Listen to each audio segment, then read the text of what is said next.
Welcome back to the show. My name is Chad, and today we are going to be talking about Sea of Conquest, Cradle of the Gods. It is a digital comic put out by FunPlus, and it is set in the immersive world of SeaQuest Pirate War, which is available for download and play on your phone and PC. With me is Guillaume. He is the narrative director for FunPlus Ellipsis Studio and was in charge of the comics development. And I had the chance to chat with him about the comic and the uh, the creation of it and the idea behind it. So I hope you enjoy. Any last words, Henry Hill? You think you got me, yeah? Of course. It was inevitable. Thanks for this. Always a pleasure. Ah. Ah.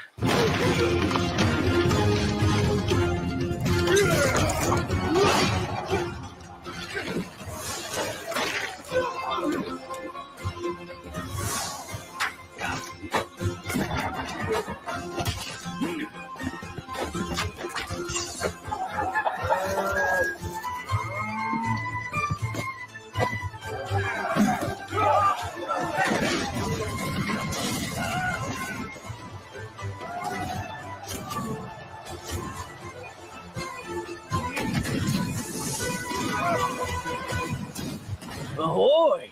Welcome. So tell us a little bit about yourself and your history with comic books. So I've been working in video games now for a long time, most of my career. I started actually in TV and movies, doing some short movies. It is actually my first time really working in comic books directly, but I've been a reader of comic books since I've been a kid. So it's a lot of my experience is mostly around European, like French and Belgian comic book, less so with the classic Marvel of DC. That came later when I was more an adult. So kind of give us the background for Sea of Conquest. Am I correct that it is a app or a game that people can play on their phone, and you're just kind of expanding the universe? Yes, exactly. It's a game that you can download on your phone, iPad. It actually, I think it's also available on PC. I Hmm. mean, it is. And yes, we wanted to look at that IP and of Sea of Conquest, and we felt like the world was interesting enough, its character interesting enough that we could tell more stories. So that's why we decided to create a comic book series based on that world. Oh, so tell me a little bit about you know the project itself. What is the overall story? Who are some of the characters that will be followed, and anything along those lines? Yeah. So the series is there's 10 issues. Three are already available for free to read on the FunPlus website. And we're following the adventure of three childhood friends, where one of them being Henry Hale, that is the main character of the game also, but the other two are new character we created for the comic book series. And it's the story of those three friends going through some difficult times. We learn about their history as children, as teenager also, and as they're gonna actually be transported in two different timelines and having to face crazy witches, gods, and sea creatures, monsters. They actually also gonna kind of deal with their unresolved childhood issues, I would say. Hmm. So when you were, you know, what about the game? I know you mentioned that you wanted to kind of explore this world and doing it so in the comic book. What was it? What whether is there anything specific about the game that kind of, in your opinion, lends itself to, more exploration as a comic? Well, first it's pirates, and who doesn't love pirates, right? It's I think it's a good mix also of pirates, but with some fantastical elements. We feel like there was some. It's a mix also. I mean, injected with a little bit of Lovecraft and Cthulhu spirit in it. So it was the world itself felt like it was really interesting to explore, but also the visual style of the game, and especially the characters are really exaggerated cliche and trope, but with a humorous twist that we felt was also a good tone and style that would match the comic book pretty well. So we first, like I said, the world was really exciting for us to explore, and we felt like the comic book was a good medium for that IP, at least to start with. And on top of that, there was the team that worked on the game did a really fantastical job to the attention to details. It's a good mix of historical accuracy, for example, in the clothes, the architecture, things like that, but mixed with some sea creatures and yeah, like some more fantastical elements. So it's a good mix of both, of really looking at those details that are important to ground the IP in something that feels real, but also all that fun element that you can add on top of it. So, who is the writer and who the rest of the creative team that are, working on the comic? And how did I guess you come to, choose them for the project? Yeah, so we have a duo writer. There's Griffin Sheridan and Ethan Parker. They're working on the whole series, the 10 issues. We start working on the first issue with Simone Darmini, the artist. He's going to actually do the cover for the whole series, we hope. And he's been the main artist contributing to the series. And we have a few other artists that jump for one issue or a few. We actually use that as a way to differentiate. Like I said, the story takes place in two different timelines, so we didn't want to have different artists for no reason. So we use a different style in a narrative way. For issue number 2, we had Mike Hawthorne that created half of the issue. We also have Eduardo Melo, that is another Italian artist. We have also Mario Del Penino, and we have also the name is I'm missing the name is Ricardo. What is his name? Ricardo Labella, also, and also we have our letterer is Luca Bertelli, and as you can see, we have a lot of Italian in our team, and the coloring also is Michael Woods, that's also going to work for all the issue. And I hope I didn't miss anybody. Oh, that if you're unsure, it'll be okay because I know that there's a lot of different components in putting Yes. together, and sometimes you're going to miss somebody, not on purpose. Just so, was there any challenges or difficulties that you guys faced when like adapting, the game and gameplay to, the comic book page? Not so we wanted to make sure that the comic book felt very connected to the world of the game, that if you are a gamer and you play that game, when you read the comic, you can feel like it's the same world. So the comic book story is actually taking place before the story in the game. So the player will see some characters that are present in both, some location being mentioned in the game that we do in the comic book. So one of the challenges was to finding those common elements and still bringing something new and different.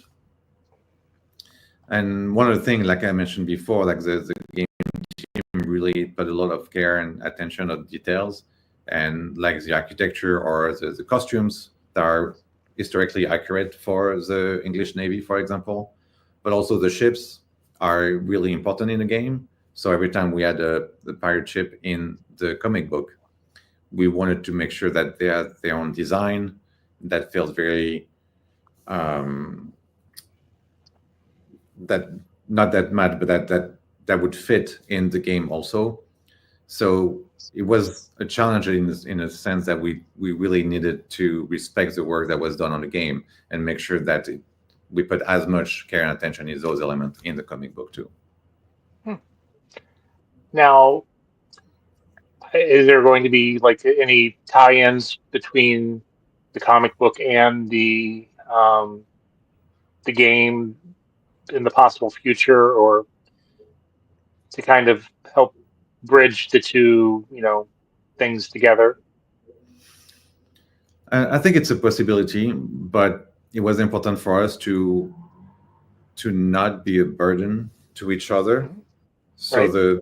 the challenge is to create those stories that can stand on their own and still feel connected, but without any promises of one side or the other.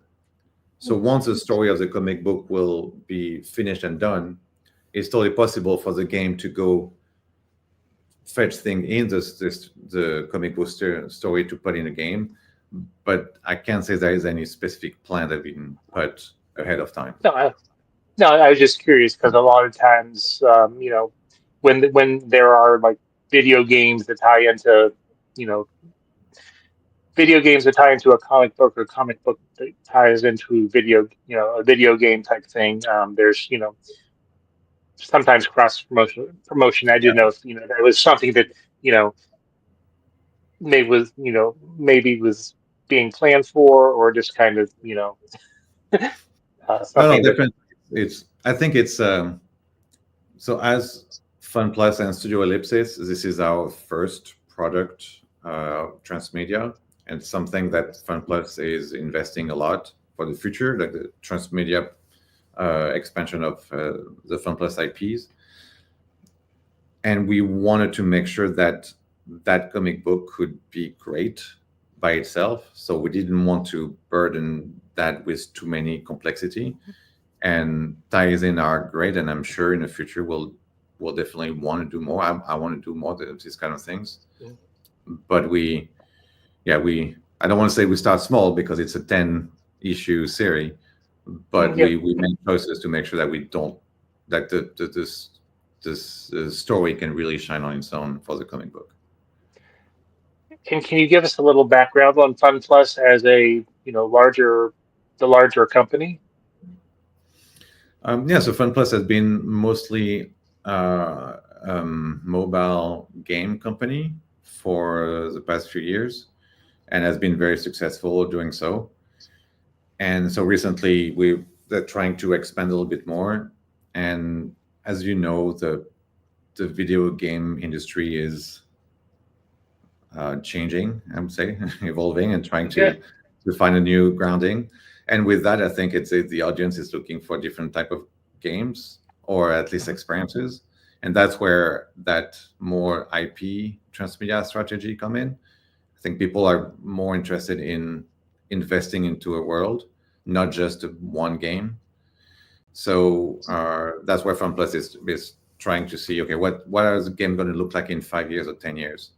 And that's where our Studio Ellipsis, that's what we're trying to figure out, and hopefully going to be successful doing it.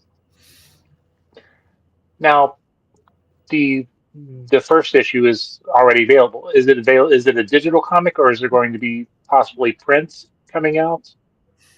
So yeah, the first 3 issues are available for free digitally on the FunPlus website. We did do a few prints for the first issue and the second one, If you were lucky enough to be at New York Comic Con last October, like Simone Darmini, our main artist, was there, and he was giving away a few printed issue of issue 1. We don't have plan to publish physical printed copies for the other issues. We do think about, depending on the success of it, I would love to have a physical copy. I think it's the best way to really enjoy a comic book.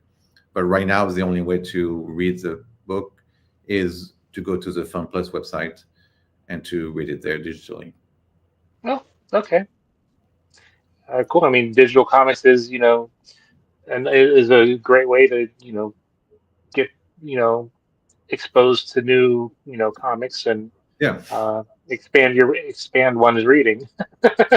Yeah, and we wanted the experience to be really good, so we actually invested in a really good reader. We look at everything that was being done on the market, and if you go again on the FunPlus website, it's not just a PDF that you can open, it's a full online reader that works very well on your iPad, on your phone.